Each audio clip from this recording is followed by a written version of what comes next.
In too many communities around the country, a gulf of mistrust exists between local residents and law enforcement. The law too often feels as if it is being applied in a discriminatory fashion. This is a systemic problem that black folks and Latinos and others are not just making this up.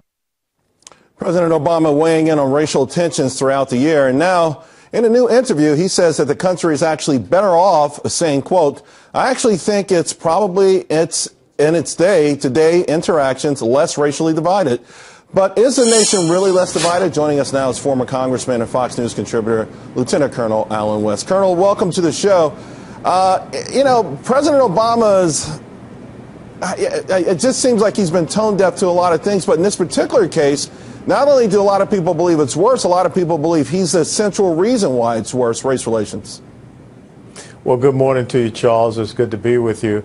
And look, let's be very honest. I grew up in the inner city down in Atlanta. You grew up there in New York City in Harlem. And we know what race relations used to be like in our respective neighborhoods. But for President Obama, when you look at it from his perspective as a progressive socialist community organizer, he believes that race relations are fine because of the impact they're having on what they believe is social justice. So when you have this incredible divide amongst us, because that is the aim and the goal of collectivism, which is what the president believes in, then everything is fine for him. When you have someone like Al Sharpton visiting the White House and providing him counsel 82 times and standing and putting pressure on Sony and other individuals, and this angst that is happening, this mob atmosphere that is going on, this is really what the president would like to have, this fomenting of dissension.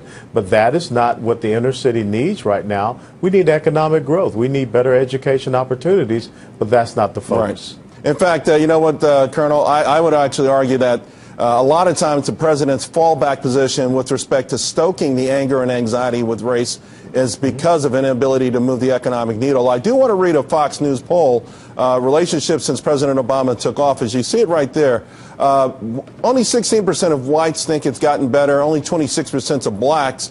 65% of whites say it's gotten worse. 55% of black people say it's gotten worse. So obviously, you do have both sides of the racial divide, if you will, agreeing. Since the president came into office, the president who had an amazing, unique mandate, a unique person to sort of take what we have been doing so well in this country, moving racial relationships forward and better.